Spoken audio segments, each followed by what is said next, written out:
everyone, welcome to CSC Core Concepts in the series of computer networks.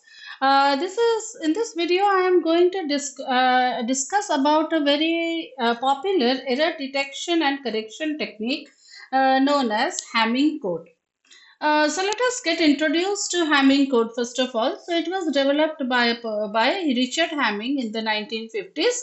The basic purpose of this is to detect and correct the errors that has been moved or stored from the sender to receiver. Now, basically the approach what it uses is that it adds some extra bits to the original data, and by this approach it helps the system to detect and correct the single bit errors. This has to be noted that it is going to it will help us to understand the single bit errors. Now it generates some extra bits. These bits are called as the redundant bits that are added to the information carrying bits, and to ensure that there is no loss of information. Now the question here is that how many redundant bits you are going to generate. So is it static or is it dynamic? So it is not static. It completely depends on the number of input data, number of bits which are there in the input data. So the basic formula goes like that: 2 to the power r should be greater than equal to d plus r plus 1. So let us understand what is your d. D is the number of bits in the input data. Let's say 7-bit data, 8-bit data. So that is the total number of bits. And r is the number of redundant bits. So let us say, for example, that I have a data of 7 bits. Okay.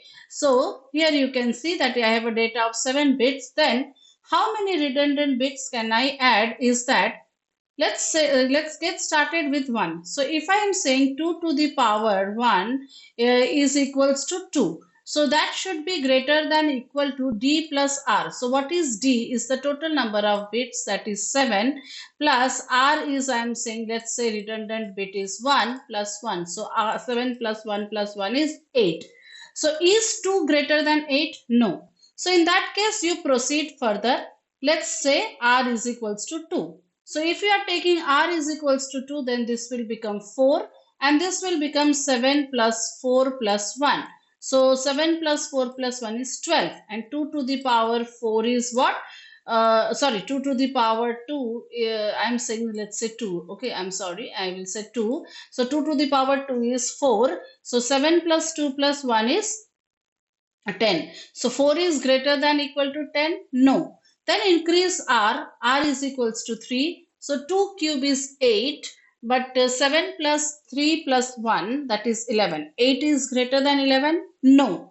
So let's go to 4. So if I am saying 2 to the power 4, that is 16, greater than 7 plus 4 plus 1, that is 12. So 16 is greater than equal to 12. Yes. So my number of redundant bits will be 4. I hope you understood. What did I do? I started r from 1. So I tried to satisfy this equation. So I first set r1. So 2 to the power 1 should be greater than equal to d plus 1 plus r plus 1. So what is d? Is the length of the input bit. So you go on increasing the value of r until this equation gets satisfied, and in our case it got satisfied when r is equals to 4. So the number of redundant bits which we are going to use in the input data is 4. Now let us get started. So this is our first step that we have to do, that is we have to calculate how many redundant bits we require. And second, we have to fill up this redundant bit. So let us say, for example, in the power of 2 to the power p. So what is p? P will be, if r is equals to 4, then p is equals to 0, 1, 2 and 3. Okay. So if r is equals to 10, so it will be from 0 to 9. Okay. So here we are going to have the formula 2 to the power p. Let us say our data is what? This is my data. Okay. And let us assume our data. So what I did is that I have inserted, I had a 7-bit data, right? The data was 0, 1, 0, 1, 0, 1, 1, right? Now I have to insert these redundant bits. insert in between. It is not like appending at the end or in the beginning. I have to insert these bits in between. Now, which position I am going to insert, that we have to calculate, right? So, how to calculate that? Since p is equals to 0, so let us get started with 0. So, it has to be in the power of 2. So, 2 to the power 0 is 1. So, first redundant bit will be applied at position P1. So, you can see this position P1. Second is P is equals to 1. So 2 to the power 1 is 2. So second bit will be at P2 position. Then third is 2 to the power 2, that is 4. So P4. And last is P8. So this. So this is my data, and within the data at these 4 positions we are embedding. So the first step is that you determine the number of redundant bits which satisfy this formula. The second step is that you determine P. So if redundant bits is 4, you start with 0 up to 4, less than 4. So 0, 1, 2 and 3. And the position you have to determine, because you are embedding the redundant bits, right? You are not appending at the end, or you are not prefixing. So where to embed? For knowing that position, you have to apply 2 to the power P, and you get the positions. Now step 3 is that you have to fill it in the original data and transmit to the receiver side. Let's say, for example, we are doing this operation using even parity. You can even do this operation using odd parity. Now what does our even parity says? Even parity says that if there are odd number of ones, so you add 1 to make it even. Okay, so let us say, for example, how to determine what. Now we have to determine what value P1 will have, what value P2 will have, what value P4 will have, and what value you will give for P8. You cannot give randomly 1, 0, whatever. You have to calculate based on the parity. So let us say, for example, I am using the even parity method. So to determine the value of P1, I am going to consider the following positions. Which positions I am going to follow? The position which I am going to follow is that with all the bits where 1 is in the significant location. 1 is in the significant location means what? If it is position 1, so what does binary 1 stands for? 0, 0, 1. So 1 is in the significant position. So what is binary 2? Binary 2 is 0, 1, 0. So 1 is not there. 0 is in the least significant position. So position 3 is what? 0, 1, 1. So you can see 1 in the least bit position. Position 5. So these numbers. Or I will teach you another simple way by which you can understand that which positions to be considered for P1. That is, you take one first position, leave one position. That is 1, 3, 5, 7, 9, 11. So total length is our 11, right? 7 bits original data plus 14 bits of redundant data. So total it comes as 11. So here what we did for P1, we are considering 1, then leave 1, 2, you leave 2, then 3. So if you see all these numbers, if you are doing it binary, you will see they will have 1 in their least significant position. So now find out what is the value there. So for first position P1, we have to determine, we don't have any value. So what is the value at the third position? 0. So you write down 0 here. Okay, then at the fifth position it is 1, seventh position is 1, ninth is 1, and 11th is 1. So rest all are 1, 1, 1, 1. So now count the number of ones, 1, 2, 3, 4. So already it is even. So the value of P1 will be 0. We don't have to add an extra 1 to make it even.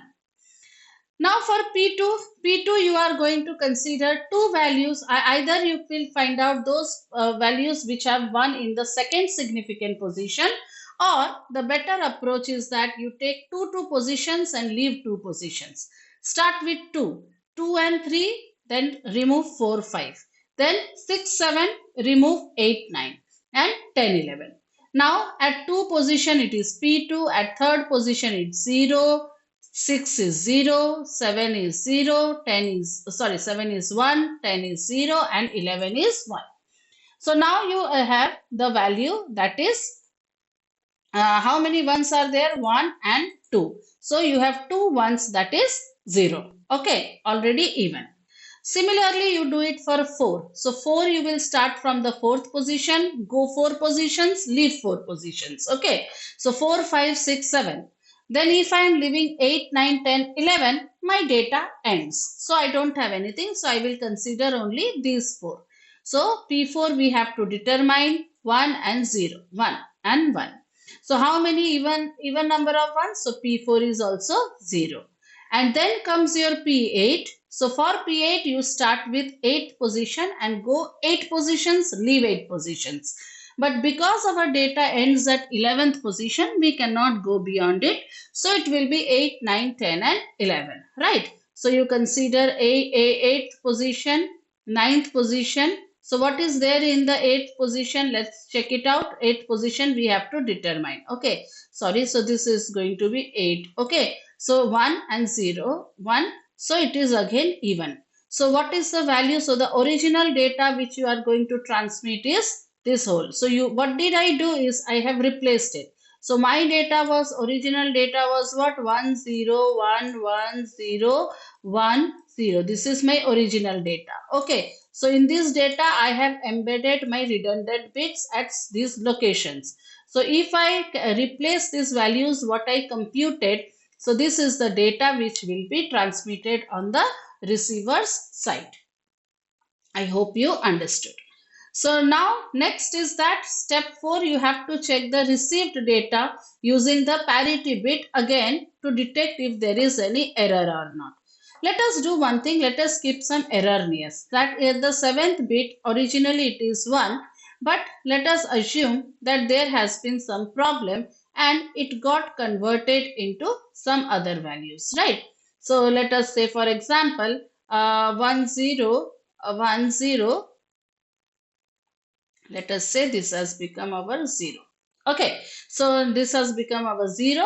So let us see what happens. So first you have to compute the parity for P1. So P1 you are considering which positions? 1, 3, then 5, 7, 9 and 11. Now compute the number of ones. 1, 2, this got converted to 0. Okay, so 1 2 3. So now 3 ones are there, so you should have 1 in the even parity to make it even. Understood?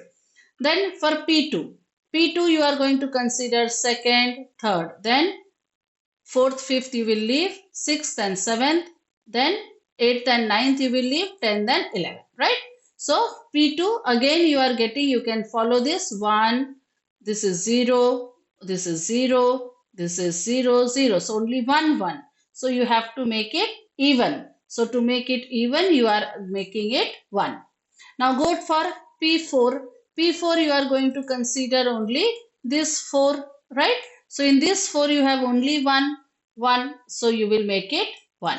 And finally P8 you are going to consider this last 4. So 2 ones are there, it will be 0. Now that means this is not matching. You can see when we have sent all P1, P2, P3, P4 were all 0, right? P1, P2, P4 and P8 were all 0. But here it is not matching because there is an error at this position. Now we know that there is an error. How will the receiver know? So what it will do is that to identify the error bit, it is going to set this as the binary value. What is the value? 0, 1, 1, 1. This P1 is the least significant, right? Then P2, then P4 and P8. Now what is the decimal of this value? 7. So the 7th position there is an error. Now error correction is very easy here. See, if it is 0, it will become 1, 1 will become 0. Understood? So I hope you understood that how did we continue this. So the first step is that you are given some data. So let's say this is my data 10111010. Okay. So for this data I have to do the Hamming code. So what will I do? First I will identify how many redundant bits I require. See, if your data is of 11 bits, then how many redundant you will require? That time D is equals to 11. So you have to satisfy this condition. So based on that, we assume that R is in our case was 4. Okay. So now which positions? So positions will be a power of 2. from starting from 0, 1, 2 and 3. So 2 to the power 0 means P first position, 2 to the power 1 means 2 position, second position, fourth and 8. So I have to embed this at these 4 positions, redundant bits. Third is find out what will be the value of these redundant bits. To find out what will be the value of these redundant bits, you have to find out the even parity. So even parity for if you are considering P1, you find out those positions whose least significant position is 1, or you can do it like this 1, 3, 5, 7, 9, 11. Take 1, leave 1. Take 1, leave 1. If it is P2, take 2, leave 2. Take 2, leave 2. And P4 and P8. Okay, so based on this, you compute the odd and even parity. And this is the final data which is to be transmitted. Now on the receiver side, the receiver does the same thing. It computes the parity. If it is same, if all are same, then it is fine. If it is not same, so you place it as a value. Okay, so we can identify the error. You identified that P1, P2, P4, they are getting 1. So now you have to identify which position the error is. So you make the decimal of this, you get 7. Okay, so to correct the error, you simply have to reverse the number. So you have to make 1001. So I hope you understood about the Hamming code. You can use some more data bits to understand it. In case if you have any doubts regarding the same, please feel free to write in the comment section. And don't forget to like, share and subscribe to CSC Core Concepts. Thank you.